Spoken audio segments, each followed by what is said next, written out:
कैसे हैं आप सब? उम्मीद करता हूं कि आप सभी अच्छे से होंगे, साथ साथ आप स्टडी भी कर रहे होंगे। Once again welcome you to all in my class on behalf of Kendriya Vidyalaya Sangathan Jaipur region. Our topic is pair of linear equation, and today we will discuss about one more algebraic method, that is cross multiplication method, and cross multiplication method is very important. हमने discuss किया था graph of a linear equation is a straight line and in pair of linear equation in two variables, so there are two linear equation and we have already discussed about two lines maybe intersect or two lines are coincide or two lines are parallel. तो वहाँ पे हमने कुछ conditions discuss की थी.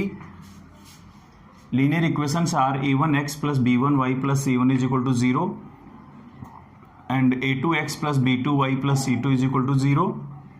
So there are three conditions. Condition first is if a1 upon a2 is not equal to b1 by b2 then system has a unique solution.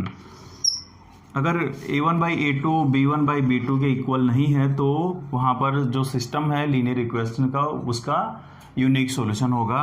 और हम जानते हैं इस केस में लीनियर इक्वेशंस क्या करती हैं, इंटरसेक्ट करती हैं किसी पॉइंट पर, किसी एक पॉइंट पर इंटरसेक्ट करती हैं और जिस पॉइंट पर इंटरसेक्ट करती हैं वही उसका सॉल्यूशन होता है। सेकेंड केस था if a1 by a2 is equal to b1 by b2 is equal to c1 by c2 then lines are coincide. Lines कैसी थी, coincide and system has infinitely many solution. And third condition is if a1 by a2 is equal to b1 by b2 is not equal to c1 by c2 then system has no solution because lines are parallel. Lines are parallel. तो ये three conditions हमने discuss की थी। अगर यहाँ पर a1 by a2 is not equal to b1 by b2 ये condition apply होगी तो हम इसका एक यूनिक सॉल्यूशन फाइंड करेंगे। इस तरीके से हम a1 by a2, b1 by b2 और c1 बाई c2 का रेशियो फाइंड करके चेक कर सकते हैं system has unique solution, system has infinitely solution and system has no solution. So if a1 by a2 is not equal to b1 by b2 then system has unique solution. तो unique solution कैसे find करेंगे? Unique solution find करने के लिए हमने यहाँ पे three method discuss किए। ग्राफिकल मेथड डिस्कस किया, सब्स्टिट्यूशन मेथड डिस्कस किया एंड एलिमिनेशन मेथड भी डिस्कस किया। How to find solutions by using elimination method और सब्स्टिट्यूशन मेथड और graphical method. But how to find solutions of a system of linear equation by using cross multiplication method. तो हम क्या करेंगे, यहाँ पर लीनियर इक्वेशंस को सिंप्लीफाई करके x और y की वैल्यू फाइंड करेंगे। तो हमने ऑलरेडी डिस्कस किया हुआ है सब्स्टिट्यूशन मेथड और एलिमिनेशन मेथड। तो हम क्या करेंगे, इन इक्वेशंस को सिंप्लीफाई करेंगे और उसके बाद कोई भी मेथड अप्लाई करेंगे, उसके बाद हम अप्लाई करते हैं क्रॉस मल्टीप्लिकेशन मेथड। तो देखते हैं क्रॉस मल्टीप्लिकेशन मेथड क्या है। तो इस तरीके से हम a1 a2 b1 b2 का रेशियो फाइंड करके चेक कर लेंगे कि यूनिक सॉल्यूशन होगा या नहीं होगा। तो हमने क्या किया, यहाँ पर पहले देखा a1 by a2 is not equal to b1 by b2, हम इसको चेक करेंगे पहले, उसके बाद हम कहेंगे कि इसका यूनिक सॉल्यूशन एग्जिस्ट होगा। फिर हम क्या करते हैं, क्रॉस मल्टीप्लिकेशन क्या होता है उसके लिए हम पहले एलिमिनेशन मेथड अप्लाई करके सिंप्लीफाई कर रहे हैं इस मेथड को समझने के लिए। तो एलिमिनेशन मेथड में क्या किया, हमने इक्वेशन 1 को b2 से मल्टीप्लाई किया, इक्वेशन 2 को b1 से मल्टीप्लाई किया और मल्टीप्लाई करके हमने लिखा a1 b2x plus b1 b2y plus c1 b2 minus a2 b1x minus b1 b2y minus c2 b1 is equal to 0। Elimination method में सबसे बेस्ट रहता है कि हम एक दूसरे के कोफिशिएंट से मल्टीप्लाई कर देंगे तो कोफिशिएंट्स इक्वल बन जाते हैं और वहाँ से फिर उसे सिंप्लीफाई करना आसान हो जाता है। अब हम यहाँ पे देख रहे हैं कि b1 b2y and b1 b2y cancel हो गए और a1 b2x minus a2 b1x, यहाँ से x कॉमन ले लेंगे तो हमें मिलेगा a1 b2 minus a2 b1 into x minus c2 b1 plus c1 b2 is equal to 0 और इसका भी ट्रांसपोज करके हम इसे सिंप्लीफाई करेंगे और उसके बाद हमें x की वैल्यू मिल जाएगी b1 c2 minus b2 c1 upon a1 b2 minus a2 b1। And फिर x की वैल्यू को हम फर्स्ट और सेकंड में पुट कर देंगे तो वहाँ से हमें y की वैल्यू मिलेगी एंड y की वैल्यू आ जाएगी C1a2 minus C2a1 upon A1b2 minus A2b1 is equal b1। और यहाँ पर एक कंडीशन है A1b2 माइनस A2b1 की वैल्यू 0 के इक्वल नहीं होनी चाहिए because A1b2 minus A2b1 is equal to 0, then we get the value of x is not defined. Similarly, y is also not defined, and not defined is not a number. So, this value of x and y is the common solution of this system. और जब हम ये apply करते हैं तो हम उसे बोलते हैं क्रॉस मल्टीप्लिकेशन मेथड। लेकिन ये तो याद रखना थोड़ा टिपिकल हो जाएगा हमारे लिए। इसके लिए हम क्या करते हैं, एक डायग्राम है, उस डायग्राम की हेल्प से हम इनको लिख सकते हैं और वो हमारे लिए इजी हो जाएगा। तो देखते हैं डायग्राम क्या है, उसके बाद हम डायरेक्ट उस डायग्राम को यूज करके हम x और y की वैल्यू फाइंड कर सकते हैं। तो देखते हैं डायग्राम क्या है। Linear equations are given and equations are a1x plus b1y plus c1 is equal to 0 is first equation and a2x plus b2y plus c2 is equal to 0 is second equation। तो हमने पहले check कर लिया a1 upon a2 is not equal to b1 by b2, तो हमने कहा कि इसका यूनिक सॉल्यूशन होगा। अब यूनिक सॉल्यूशन कैसे फाइंड करेंगे, how to find unique solution by using cross multiplication method. तो हम क्रॉस मल्टीप्लिकेशन मेथड याद करेंगे तो हमें x की वैल्यू मिली थी x is equal to b1c2 minus b2c1 upon a1b2 minus a2b1। तो वो याद रखना थोड़ा टिपिकल हो जाता है। उसके लिए हम एक डायग्राम देखते हैं और वो डायग्राम क्या है। यहाँ आप क्या करेंगे, पहले वेरिएबल्स लिख लेंगे x y 1। ध्यान से देखना इसे कि कैसे हम सिंप्लीफाई करेंगे। हम पहले x की वैल्यू लिख लेंगे, पहले हम लिखेंगे x then y and constant 1। उसके बाद x के नीचे x के कोफिशिएंट्स लिख लेने हैं। a1 x के कोफिशिएंट लिखेंगे, x के कोफिशिएंट हैं a1 a2, y के कोफिशिएंट हैं b1 b2, तो वो लिख लिए। और 1 यहाँ पे कांस्टेंट है तो 1 के लिए हम कांस्टेंट लिख लेंगे c1 एंड c2। अब हम क्या करेंगे, जब हमें x की वैल्यू फाइंड करनी होती है तो हम क्या करते हैं, इनको इधर मल्टीप्लाई करते हैं। b1 मल्टीप्लाई होगा c2 से और b2 मल्टीप्लाई होगा c1 से।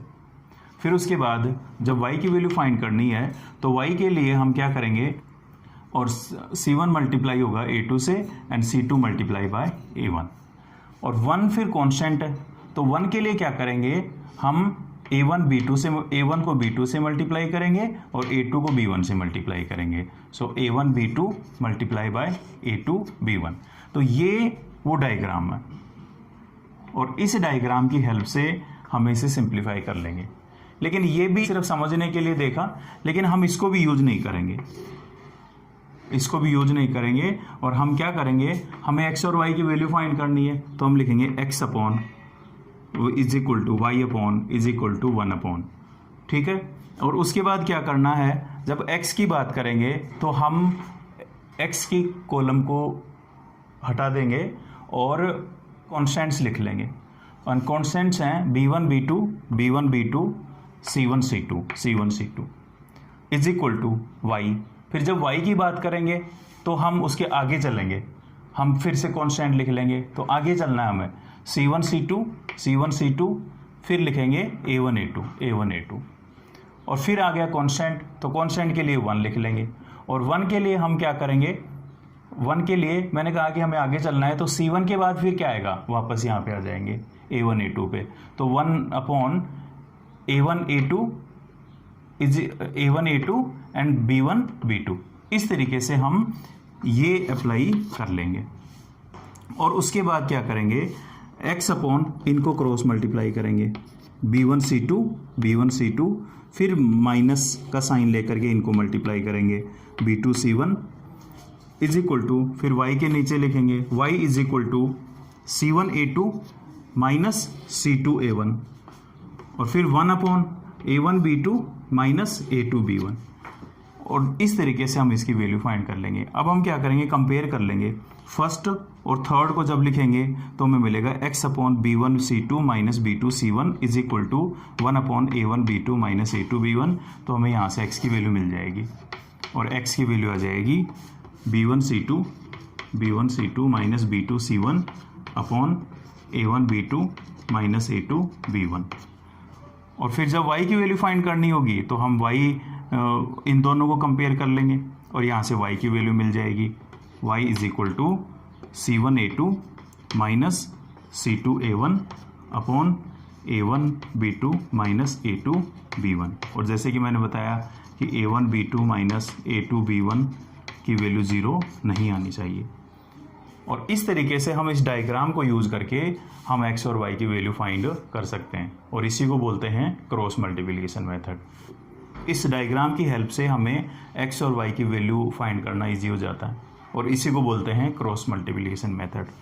तो मैं रिपीट कर देता हूँ, इक्वेशंस गिवन होंगी, पहले आपको इस कंडीशन को चेक करना है। इस कंडीशन को चेक करने के बाद अगर आपको मिला A1 upon A2 is not equal to B1 by B2 तो इसका यूनिक सोल्यूशन होगा। फिर आप सीधे इस स्टेज पे जाएंगे, x अपॉन B1 B2, यहाँ से शुरू करेंगे B1 B2 and C1 C2 is equal to y के नीचे लिखेंगे C1 C2 A1 A2, फिर 1 के नीचे लिखेंगे A1 A2 B1 B2 और फिर क्रॉस मल्टीप्लाई करके हम सिंप्लीफाई कर लेंगे और x और y की वैल्यू फाइंड कर लेंगे। ये है क्रॉस मल्टीप्लिकेशन मेथड। अब एक क्वेश्चन डिस्कस करते हैं। तो एक एग्जांपल देखते हैं। Linear equations are 8x plus 5y is equal to 9 is first equation and 3x plus 2y is equal to 4 is second equation. सबसे पहले हम डिस्कस करते आ रहे हैं कि लीनियर इक्वेशन स्टैंडर्ड फॉर्म में होनी चाहिए। तो पहले हम क्या करेंगे, इन लीनियर इक्वेशंस को स्टैंडर्ड फॉर्म में लिख लेंगे। तो हमें यहाँ से मिलेंगी 8x प्लस 5y, इसका ट्रांसपोज कर लेंगे माइनस 9 इज इक्वल टू 0, ये फर्स्ट इक्वेशन आ जाएगी। And 3x plus 2y minus 4 is equal to 0, ये सेकेंड इक्वेशन आ जाएगी। अब जैसे मैंने कहा कि पहले हम चेक करते हैं कि A1 बाई A2 फाइंड करते हैं। तो A1 बाई A2 आएगा 8/3 and B1 by B2 is 5/2 और हम देख रहे हैं कि ये दोनों इक्वल नहीं है। इसका मतलब हुआ A1 by A2 is not equal to B1 by B2। तो हम कहेंगे कि इसका यूनिक सॉल्यूशन होगा, यूनिक सॉल्यूशन होगा। और अब हम फाइंड करते हैं इस यूनिक सॉल्यूशन को by using cross multiplication method. तो क्रॉस मल्टीप्लिकेशन मेथड में हम क्या करेंगे, अब हम यूज करते हैं cross multiplication method. So using cross multiplication method. तो क्रॉस मल्टीप्लिकेशन मेथड में मैंने बताया क्या करना है, x upon y by 1 upon. तो जब x के नीचे लिखेंगे तो x के कॉलम को डिलीट कर लेंगे और यहाँ पर हम कोफिशिएंट कांस्टेंट लिख देंगे। सो 5/2 डिवाइड में नहीं लिखना है, ऐसे 5/2 नहीं लिखना, स्पेस दे करके लिखना है। यहाँ से लिखेंगे, यहाँ से। तो हम क्या करेंगे, पहले x, जब x के नीचे लिखेंगे तो x की कॉलम को डिलीट कर लेंगे और कांस्टेंट लिख लेंगे। 5/2 थोड़ा स्पेस दे के लिखना है, डिवाइड में नहीं लिखना। यहाँ पर y की वैल्यू, फिर C1 कितना है -9 एंड C2 इज -4। फिर y के नीचे लिखेंगे तो y की कॉलम को डिलीट कर लेंगे और लिखेंगे -9 एंड -4 और फिर आ जाएंगे यहाँ पर 8 एंड 3। फिर उसके बाद हम कांस्टेंट 1 के नीचे लिखेंगे तो वापस यहाँ पे आ जाएंगे। सो 8/3 8 3 और फिर 5/2 इस तरीके से हमने वैल्यू अरेंज कर ली। और अब हम इनको सिंप्लीफाई कर लेंगे क्रॉस मल्टीप्लाई करके। सो 5 मल्टीप्लाई बाई 4 -4 इज -20, फिर माइनस का साइन लेंगे and 2 into -9 so -18, but minus sign पहले से ले रखा है तो +18 इज इक्वल टू, फिर y के नीचे लिखेंगे 9 इंटू 3 27 एंड फिर माइनस का साइन और 8 4 जा 32, माइनस का मिलेगा तो ये प्लस हो जाएगा 32। फिर 1 अपॉन 8 2 जा 16 एंड -5 3 जा 15 और इसे सिंप्लीफाई कर लेंगे तो x अपॉन -20 + 18 मिला -2, y अपॉन -27 + 32 मिला 5 is equal to 1 upon 16 - 15 is 1। और अब हम कंपेयर कर लेंगे। तो फर्स्ट और थर्ड को जब कंपेयर करेंगे तो x upon -2 is equal to 1/1, तो यहाँ से x की वैल्यू आ जाएगी -2। और जब सेकंड और थर्ड को कंपेयर करेंगे तो यहाँ से y की वैल्यू आ जाएगी 5। और इस तरीके से हम क्रॉस मल्टीप्लिकेशन मेथड अप्लाई करके सिंप्लीफाई कर लेंगे। रिपीट कर देता हूँ एक बार क्या करना है। लीनियर इक्वेशंस होंगी, पहले आपको इस रेशियो फाइंड करना है। रेशियो फाइंड करके देखना है कि कंडीशन सेटिस्फाइड हो रही है या नहीं। कंडीशन क्या है, a1/a2 is not equal to b1/b2, तो यूनिक सॉल्यूशन होगा। और जब यूनिक सॉल्यूशन होगा तो हम क्रॉस मल्टीप्लिकेशन मेथड अप्लाई करते हैं। उसके लिए हम इसको इस तरीके से अरेंज करेंगे। अरेंज करने के लिए हम लिखेंगे पहले x, और x के नीचे क्या करेंगे, जब वैल्यू लिखेंगे तो हम x की कॉलम को डिलीट कर लेंगे, हटा लेंगे, और फिर कांस्टेंट लिख देंगे 5 to 9, 5 to, और फिर इसका ट्रांसपोज किया था हमने यहाँ पर, तो -9 -4। फिर हम y की वैल्यू लिखेंगे, तो y के लिए क्या करेंगे, y की कॉलम को डिलीट कर लेंगे और कांस्टेंट लिख लेंगे -9 -4 8 3, और फिर 1 के नीचे लिख लेंगे 8 3 5 2। तो हमें आगे चलना है, पहले हम यहाँ से लिखेंगे, फिर उसके बाद हम यहाँ से स्टार्ट करेंगे, फिर उसके बाद हम वापस यहाँ पे आ जाएंगे। तो इस तरीके से हम इनको लिख लेंगे और उसके बाद क्रॉस मल्टीप्लाई कर लेंगे इनको इससे क्रॉस मल्टीप्लाई करके हम सिंप्लीफाई कर लेंगे। तो ये था क्रॉस मल्टीप्लिकेशन मेथड। एक और प्रॉब्लम डिस्कस करते हैं अब। So question is, for what value of k will the following pair of linear equation have infinitely many solutions? So linear equations are kx plus 3y minus k minus 3 is equal to 0 and 12x plus ky minus k is equal to 0. तो हमें ये देखना है कि k की value क्या होगी जब इस सिस्टम के इनफाइनाइट सॉल्यूशंस होंगे।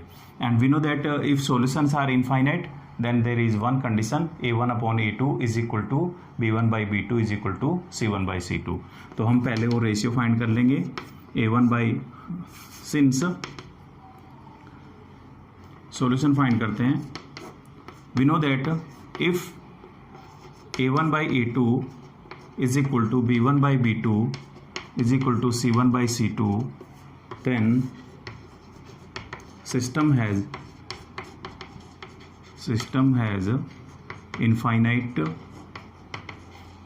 infinitely many solutions। तो हम इस कंडीशन को अप्लाई कर लेंगे यहाँ पर सॉल्यूशंस, और हम क्या करेंगे, इस कंडीशन को अप्लाई कर लेते हैं। तो हम देखते हैं what is a1 is k upon a2 is 12 is equal to b1 is 3 upon b2 is k is equal to c1। so what is c1? minus k minus 3 upon c2 is minus k। यहाँ पर जब हम ये ratio find करते हैं तो पहले linear equations को हम स्टैंडर्ड फॉर्म में कन्वर्ट करते हैं। अब हम इसे सिंप्लीफाई करते हैं, तो यहाँ से माइनस माइनस कैंसिल हो जाएगा। तो पहले हम इन दोनों को सिंप्लीफाई कर लेते हैं, इन दोनों की हेल्प लेंगे और इन दोनों से हमें मिलेगा k into k is k square. हम लिख लेंगे since k/12 is equal to 3/k। So cross multiply करेंगे, so k into k is k square is equal to 36। तो k की वैल्यू आ गई 6, k की वैल्यू आ गई 6। अब हम इन दोनों को भी सिंप्लीफाई कर लेते हैं। तो इन दोनों को सिंप्लीफाई करेंगे तो हमें यहाँ से मिलेगा 3/k is equal to k minus 3 upon k। Cross multiply कर लेते हैं तो हमें मिलेगा 3k is equal to k square minus 3k। और सिंप्लीफाई किया, so 3k plus 3k is equal to k square. तो k स्क्वायर की वैल्यू आ गई k square is equal to 6k। और इसको सिंप्लीफाई करते हैं तो हमें मिलेगा k square minus 6k is equal to 0। k यहाँ कॉमन है, so k minus 6 is equal to 0, so k is equal to 0 और k इज इक्वल टू 6। इस तरीके से k की वैल्यू क्या क्या होंगी, k इज इक्वल टू 0, एक k की वैल्यू आएगी 0, या फिर k की वैल्यू 6 होगी। सो अगर इन लीनियर इक्वेशंस में k 0 होगा तो इनफाइनाइट सॉल्यूशंस होंगे, या फिर k की वैल्यू 6 होगी तो इनफाइनाइट सॉल्यूशंस होंगे। इस तरीके से हम रेशियो फाइंड करके हम क्वेश्चन सिंप्लीफाई कर सकते हैं। एक और एग्जांपल देखते हैं। Two linear equations are 2x + 3y - 1 = 0 and 5x - 4y + 3 = 0। हमें यहाँ पर क्रॉस मल्टीप्लिकेशन मेथड अप्लाई करना है और सॉल्यूशन फाइंड करना है। क्रॉस मल्टीप्लिकेशन मेथड यूज करेंगे हम यहाँ पर। So by using cross multiplication method find the value of x and y। तो क्रॉस मल्टीप्लिकेशन मेथड में मैंने आपको बताया कि क्या करना है। सबसे पहले लीनियर इक्वेशंस को स्टैंडर्ड फॉर्म में बदलना है, और स्टैंडर्ड फॉर्म में बदलने के बाद हम उसे एक डायग्राम की फॉर्म में अरेंज करेंगे, और उसके बाद हम वहाँ से वैल्यू फाइंड कर लेते हैं। Linear equations are 2x + 3y - 1 = 0 and 5x - 4y + 3 = 0। हमें क्रॉस मल्टीप्लिकेशन मेथड अप्लाई करके इसका सॉल्यूशन फाइंड करना है। तो मैंने कहा कि क्रॉस मल्टीप्लिकेशन मेथड में हम क्या करेंगे, सबसे पहले कंडीशन अप्लाई करेंगे a1/a2 is not equal to b1/b2। अगर ये कंडीशन है तो यूनिक सॉल्यूशन होगा। तो हम पहले इस कंडीशन को चेक करते हैं। तो यहाँ a1 की वैल्यू है 2 and a2 is 5, b1 is 3 and b2 is -4। So 2/5 is not equal to 3/-4। तो इसका मतलब कितने सॉल्यूशन होंगे, यूनिक सॉल्यूशन होगा। अब यूनिक सॉल्यूशन अगर है तो हम इसका सॉल्यूशन फाइंड करते हैं क्रॉस मल्टीप्लिकेशन मेथड। और इसके लिए मैंने आपको बताया कि हम इन्हें कुछ इस तरीके से अरेंज करेंगे, x/y/1/। तो x के नीचे जब वैल्यू लिखेंगे तो x की कॉलम को डिलीट कर लेंगे और वैल्यू लिख लेंगे 3 -4 -1 एंड 3। फिर y के नीचे जब लिखेंगे तो y को डिलीट कर लेंगे, -1 3 एंड 2 5। और जब 1 के नीचे लिखेंगे तो कांस्टेंट डिलीट कर लेंगे और ये आ जाएगा 2 5 3 -4 3 -4। और इसे सिंप्लीफाई करेंगे क्रॉस मल्टीप्लिकेशन से। तो पहले इनको मल्टीप्लाई कर देंगे तो 3 3 जा 9, फिर इनको मल्टीप्लाई करेंगे तो ये हो जाएगा -4 -1 +4, लेकिन माइनस का साइन लेते हैं तो +4, फिर -1, ये -4 मल्टीप्लाई हुआ -1 से तो +4 आएगा, लेकिन माइनस साइन पहले से लेते हैं तो प्लस इंटू माइनस हो जाएगा। अब हम -1 को 5 से मल्टीप्लाई करेंगे तो यह आ जाएगा -1 × 5 इज -5 एंड माइनस साइन लेते हैं, 3 × 2 इज 6, तो यहाँ पर आ जाएगा -6। फिर 1/5 2 × -4 सो -8 एंड -5 3 जा 15। और इसे सिंप्लीफाई कर लेंगे तो ये आ जाएगा x/9 - 4 इज 5, y/-11 1/-23। और अब हम कंपेयर कर लेंगे फर्स्ट और थर्ड को। अगर लेते हैं तो यहाँ से हमें x की वैल्यू मिल जाएगी -5/-, तो हमें x की वैल्यू मिल जाएगी -5/23। सेकेंड और थर्ड को जब लेते हैं तो माइनस माइनस कैंसिल हो जाएगा और y की वैल्यू मिल जाएगी 11/23। इस तरीके से हम क्रॉस मल्टीप्लिकेशन मेथड अप्लाई करके क्वेश्चन सोल्व कर लेते हैं। तो अब आप इसके क्वेश्चंस देखें। तो ये था क्रॉस मल्टीप्लिकेशन मेथड, और इस तरीके से हम क्रॉस मल्टीप्लिकेशन मेथड में हम डायग्राम की हेल्प लेते हुए हम क्वेश्चन को सिंप्लीफाई कर लेंगे। अब इसके क्वेश्चन ट्राई करें। Thank you so much.